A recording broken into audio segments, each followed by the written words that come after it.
बिस्मिल्लाहिर्रहमानिर्रहीम अस्सलामु अलैकुम वरहमतुल्लाहि वबरकातुहू। दोस्तों, मेरे नावल अलमेश की एपिसोड नंबर 14 में आप दोस्तों को खुशामदीद। अगर आप मेरे चैनल पर नए हैं तो चैनल को सब्सक्राइब करें और साथ में लगी घंटी के बटन को ज़रूर दबाएं ताकि हर नई वीडियो का नोटिफिकेशन आप दोस्तों तक सबसे पहले पहुंच सके। वीडियो अच्छी लगे तो इसे लाइक और शेयर भी लाजमी किया करें। चलिए दोस्तों, बढ़ते हैं अपनी नेक्स्ट एपिसोड की तरफ। वक्त बहुत अच्छा सिखाता है, गुज़रते दिनों के साथ लोगों की असलियत दिखाता है। मोहब्बत करने से नफ़रतें दिखाता है, मुश्किलों के बाद आसानियाँ दिखाता है। मेहनत से मंजिलें दिखाता है, कभी कभार दोस्ती के बदले दुश्मनी भी दिखाता है। अपनों के चेहरों से कभी गैर का चेहरा दिखाता है, स्याही के बाद रोशनी दिखाता है। नाउमीदी के बाद फिर एक नई उम्मीद जगाता है, भरोसा करने से कभी शकी बना देता है। रोते हुए इंसान को सख्त दिल बना देता है, मुश्किलों में हमें लड़ना सिखाता है। दिल टूट जाए तो इसे संभलना सिखाता है। दुनिया को छोड़कर अपने रब के फ़ैसलों पर यकीन रखना सिखाता है। हाँ, वक्त बहुत अच्छा सिखाता है। वक्त बहुत कुछ छीन लेता है मगर लौटाना भूल जाता है। 5 साल बाद हानिया, आइंदा कभी बात मत करना, तुम्हें नहीं आना था तो हमेशा की तरह मना कर देती, क्यों कहा था आऊँगी, सबके सामने मेरी इंसल्ट करवा दी मैंने। 5 साल कितनी कोशिश की तुमसे दोस्ती करने के लिए, मगर शायद मेरे खुलूस में ही कमी थी, तभी तुमने फ्रेंडशिप नहीं की। क्यों हो तुम इतनी बेहिस, क्यों? जोनिया, इसकी रूममेट ने खफकी से कहा। याद है एक मरतबा जब क्लास की लड़कियों ने मुझे बेहिस का लक़ब दिया था तो तुम कैसे लड़ पड़ी थी, जानती हो? इस दिन से मैंने तुमसे दोस्ती करने का इरादा ख़त्म कर दिया था, क्योंकि मैं अपनी वजह से दूसरों को तुम्हारा दुश्मन नहीं बना सकती थी। तुम सिर्फ रूममेट होने पर पूरी क्लास से लड़ी थी, अगर दोस्त होती तो न जाने क्या करती। और रही बात मेरी, तो लोग मुझे बेहिस कहते हैं क्योंकि मैं छोटी छोटी बातों को पी लेती हूँ, बड़ी बड़ी पे हंस देती हूँ। लेकिन मेरे दिल से कोई पूछे, इन बातों को सहने के लिए दर्द के किन किन सहराओं से गुजरना पड़ता, आंसुओं के कितने समंदरों को पीना पड़ता है, लेकिन फिर भी मुझे अपना मान रखना पड़ता है क्योंकि मैं बेहिस जो हूँ। इसने आंसू पीते हुए कहा तो जोनिया भाग कर गले लग गई थी। हानी यार, मेरा मकसद तुम्हें हर्ट करना नहीं था, लेकिन ऐसा क्या हुआ है तुम्हारे साथ जो तुम इतनी अलग हो? देखो, अगर ना भी बताना चाहो तो कोई मसला नहीं है, मगर मैं तुम्हें अपनी छोटी बहन मानती हूँ। तुम तो अभी इतनी छोटी हो, मगर मैंने तुम्हारे अंदर वो बचपना नहीं देखा। ऐसा क्या हुआ है? और आधी आधी रात को तुम किसको कॉल करती थी और आवाज़ सुनकर कॉल काट देती थी? क्यों? मैं इसीलिए नहीं पूछती थी कि तुम्हें लगेगा मैं शक कर रही हूँ, लेकिन मैं चाहती थी तुम खुद बताओ, लेकिन ये नौबत ही नहीं आई। खैर, तुम ना बताओ, बस ये समझ लो जब मेरी ज़रूरत पड़े कॉल कर देना, हाजिर होंगी। आखिर बैर माना है तुम्हें, बेटी है वो मेरी। जोनिया मुड़कर कमरे से बाहर निकल रही थी, इसकी आवाज़ पर साकत हो गई थी। कितने दर्द पिन्हा थे इसकी आवाज़ में। वो बेसाख्ता मुड़ी थी। हाँ, वो मेरी बेटी है जिसको मैं कॉल करती थी इसकी आवाज़ सुनने के लिए। और हानी अपना सर इसकी गोद में रख कर लेट गई। ये तो तय था कि आज की रात दोनों ने रोना था, एक ने सुनाते हुए और एक ने सुनते हुए। 2 दिन बाद परी की हालत काफ़ी हद तक बेहतर हो गई थी, जिसकी वजह से इसे डिस्चार्ज कर दिया गया था। आज परी का बर्थडे ऑर्गेनाइज़ किया गया था, पूरे घर को गुब्बारों और रिबन से सजाया गया था, सब खुश थे। आखिर परी सबकी इकलौती और लाडली बच्ची थी, मगर परी के चेहरे पर खुशी के असरात बिल्कुल नहीं थे। कोमल और उसामा के 2 बेटे, फारिस 4 साल और कबीर 2 साल थे। हादी की शादी मारिया से हुई थी, जिसका एक बेटा 3 साल हमाद था। सारे मेहमान इकट्ठे हो गए थे, इतने में खुज़ैमा और इसके चाचू अंदर दाखिल हुए थे, जिन्हें देखकर परी के चेहरे पर मुस्कुराहट दौड़ गई थी। हाय हैंडसम, कैसे हैं? परी ने मुस्कुराते हुए पूछा। I am fine my princess, जिसने इसे गोद में उठाया था। इट्स नॉट फेयर, मैं भी आया हूँ चाचू के साथ। खुज़ैमा ने मुंह बनाया तो सामने से आता उसामा हंस पड़ा था। क्या चल रहा है यहाँ? उसामा ने खुज़ैमा के गाल खींचते हुए कहा। नथिंग, बस विश कर रहा था। आप सुनाएं, क्या चल रहा है? बस चल रहा है सब अपने अपने तरीके पर।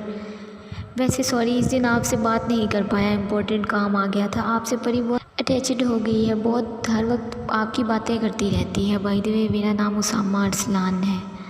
उसामा ने हाथ बढ़ाते हुए कहा। जानता हूँ, मेरा नाम हैदर है, आपके बारे में भी काफ़ी सुना था। आपसे मिलकर खुशी हुई। मुझे भी आपको कभी पहले नहीं देखा। आप यहाँ नहीं रहते क्या? उसामा ने पूछा। नो, मेरे पेरेंट्स तो इटली में हैं, बट भैया और भाभी यहाँ रहते हैं, तो मैं आ जाता हूँ। ओह अच्छा, पार्टी इंजॉय करो। मैं आया। उसामा हादी की तरफ बढ़ा, जो इशारे से बुला रहा था। क्या हुआ यार? कब से हानी कॉल कर रही है, मैंने उठाया तो इसे आपसे बात करनी है। तुम जाओ, मैं देखता हूँ। हेलो अस्सलाम वालेकुम। गुड़िया कैसी हो? उसामा ने प्यार से पूछा था। वालेकुम सलाम। भैया मैं वापस आना चाहती हूँ। आपसे एक रिक्वेस्ट करनी थी कि एक सादा सा 2 कमरों का घर ढूंढ दें। तुम्हारा दिमाग दुरुस्त है ना, या थप्पड़ खाना है? तुम वापस आ रही हो ये हम सब के लिए खुशी की बात है, लेकिन ये अकेले रहने की बात आइंदा की तो भूल जाना कि कोई भाई था। जानता हूँ बड़ी हो गई हो, डॉक्टर बन गई हो, मगर इतनी बड़ी नहीं हुई कि हर फैसला लेने लग जाओ। भैया सुने तो नहीं सुनना, कुछ फ़्लाइट कब है बता देना, मैं लेने आ जाऊँगा। क्या हुआ है? सोनिया ने इसका उतरा हुआ मुँह देखकर पूछा था। क्या होना है? मेरे भैया थोड़े गुस्से के तेज़ हैं, बस इन्हें लगा मैं अपने लिए फ़्लैट की बात कर रही हूँ, हो गए गुस्सा। हाँ तो तुम भी तो सीधी बात नहीं करती, डायरेक्ट कहती दोस्त के लिए चाहिए। तुम्हें तो सस्पेंस क्रिएट करना होता है। बस कर जाओ, तुम अदब से बात करो। 5 साल बड़ी हूँ तुमसे, दोस्ती में भी अदब होता है। फर्स्ट टाइम सुना है। हानि ने आंखें पिटपिटाई तो वो हंस पड़ी थी। 6 साल के बाद वो अपना आप बहुत हल्का महसूस कर रही थी, जैसे कोई बोझ उतर गया हो। कल रात आंसुओं की बारिश के बाद आज ज़िंदगी खुशगवार लग रही थी। सोनिया ने सिर्फ इसकी वजह से कराची में रहने और जॉब ढूंढने का सोचा था। 5 साल से वो जिस हानि को जानती थी, इसका ढांचा कल टूट गया था। वो इसे हर दुख से दूर रखना चाहती थी। सोनिया पैकिंग कर लो, कल फ़्लाइट है। हानि ने आवाज़ दी। सुनो, बाज़ार चल रही हो, अब मना मत करना। जानती हो ना, तुमने आज तक यहाँ के बाज़ार नहीं देखे, मगर मेरे साथ चल लो। मुझे अपने लिए और अपनी भांजी के लिए कुछ शॉपिंग करनी है। सोनिया ने अदा से कहा तो वो हंस पड़ी थी। चलो चलती हूँ। वो हंसते हुए निकली तो सब इसे देखने लगे जैसे कोई अजूबा हो। यार सब ऐसे देख रहे हैं जैसे ज़िंदगी में पहली बार देखा हो। हानि ने दांत किचकिचाए। हाँ अजूबा ही तो हो। अब एक रोबोट हंसने लग जाए तो सब चौंकेंगे ही ना। सोनिया ने कहा तो वो फिर हंस पड़ी थी। शायद ज़िंदगी इतनी भी बुरी नहीं थी, या फिर ज़िंदगी रुलाने से पहले हंसाती है। पार्टी एंड पर थी, काफ़ी हद तक मेहमान जा चुके थे। अचानक मारिया की नज़र हैदर पर पड़ी। कोमल यार इसे देखो, मुझे लग रहा है इसे कहीं देखा है। मारिया ने कोमल को हिलाते हुए कहा। देखा होगा यार, मुझे क्या होगा नहीं, तुम देखो तो सही, मुझे याद नहीं आ रहा। मारिया ने दिमाग पर जोर दिया, मगर पता नहीं याद नहीं आया। बाल की खाल उतारने मत बैठा करो यार, होगा कोई दोस्त वगैरह, तुम्हें क्या करना है? कोमल चिढ़ गई थी। चिढ़ी ही रहना, तुम हर वक्त साइको बनती जा रही हो। एक गुड न्यूज़ है आप लोगों के लिए, उसामा ने माइक पकड़ते हुए कहा। ओ माय गॉड भैया, गुड न्यूज़ तो कोमल को देनी चाहिए थी, बट आप दे रहे हैं। दाद मिलनी चाहिए यार। मारिया कहाँ पीछे रहने वाली थी। हाँ कुछ भी बोल लो, आज मैं नाराज़ नहीं होने वाला, क्योंकि खुशी ही इतनी है। अब बोल भी दें, क्या हुआ है? कोमल बीच में बोल पड़ी थी। ओके तो गौर से सुन लें, कल हानि वापस आ रही है। ओह माय गॉड, क्या न्यूज़ दी है आपने भैया? परी आपकी मम्मा आ रही है। Yes sir. आप मारिया ने परी को गोद में लेकर उछाला था। मारो मामी, मम्मा सच में आ रही हैं। परी की आंखों में आंसू थे। ऑफ कोर्स, आपके मम्मा कभी झूठ कहते हैं क्या? No, she hates me but I love her. सच्ची? क्या परी मेरा बच्चा मम्मा आपसे बहुत प्यार करती हैं, वो तो बस स्टडी करने गई हुई थी। अब इनकी स्टडी कंप्लीट हो गई है तो वो आ रही हैं, ऐसा नहीं सोचते। और आपसे किसने कहा? आप डांटोगे तो नहीं? नेवर। आप बताओ तो। इसे इसकी बात सुनकर गुस्सा आ गया था। मामी ने, इसने नज़रें झुकाकर कहा था। मारिया को हैरत का धचका लगा। नूर, नो परी, आपकी मामी ने मजाक किया था। जब मम्मा कल आ रही है ना, आप खुद पूछ लेना। ओके, मैं 2 मिनट में आई। वो अंदर की तरफ गई थी। खीज़, तुमने सुना मम्मा वापस आ रही है? हाँ, मुझसे भी मिलवाना आंटी से। खीज़, हमारा मिशन काम कर गया, मम्मा सच में आ रही है। इसने सरगोशी की थी। यस, मेरा आइडिया था। जल्दी से थैंक्स बोलो। खुजैमा ने गर्दन अकड़ाई थी। क्या हो रहा है खुजैमा? घर नहीं चलना? हैदर ने जमाई रोकते हुए कहा। अंकल आपको पता है मेरी मम्मा वापस आ रही है। परी ने इसे बताया तो वो मुस्कुराया था। वाह, फिर आपने मम्मा के लिए क्या सरप्राइज़ किया? अभी तो कुछ नहीं किया। आप कल सुबह खिज़ को यहाँ छोड़ दीजिएगा प्लीज़, फिर हम मिलकर सरप्राइज़ बनाएंगे प्लीज़। परी ने आंखें पिटपिटाई तो वो फिर चौंका था। ये आंखें जहन के पर्दे पर लहराई थी। इसने दिमाग पर जोर दिया तो एकदम चक्कर आया था। डॉक्टर ने दिमाग पर जोर देने से मना किया था। ओके बेटा, मैं छोड़ दूंगा, चलो कल मिलते हैं। वो सोच में डूबा हुआ था। अब तो पूरी रात इन आंखों ने तंग करना था। मारिया सीधा अंदर आई तो इसे कोमल सोफे पर बैठी मिली थी। कोमल की बच्ची, तुम्हारा दिमाग दुरुस्त है? परी के जहन में क्या बकवास डाल रही हो? ये भी नहीं सोचा कि वो छोटी बच्ची है।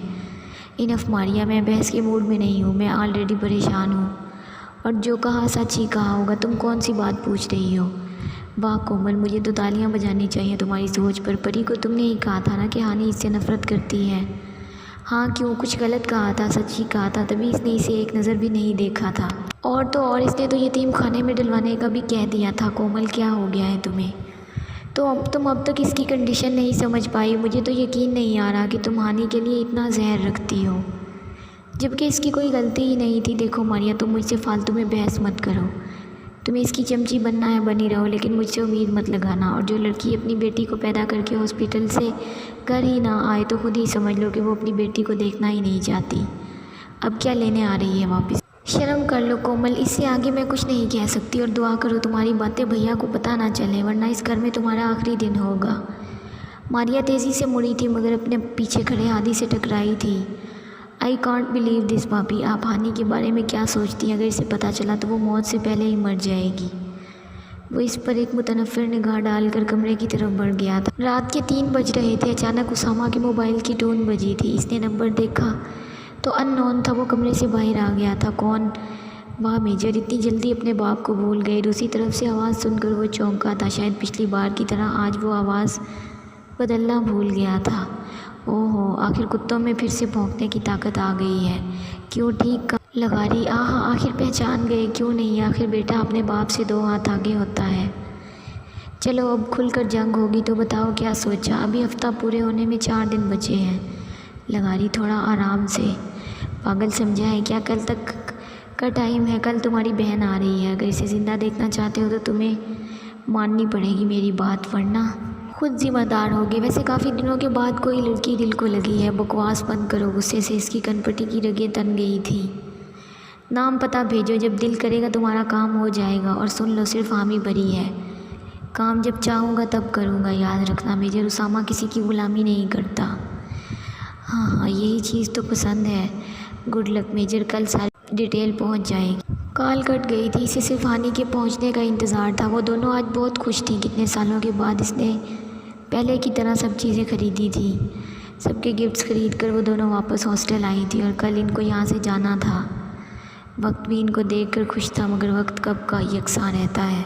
जारी है दोस्तों अगर वीडियो पसंद आए तो इसे लाइक और अपने दोस्तों के साथ शेयर ज़रूर किया करें। और मैं ये बात हर वीडियो में आप लोगों से करती हूँ, लेकिन फिर भी मेरी वीडियोज़ के ऊपर बहुत कम लाइक्स आते हैं।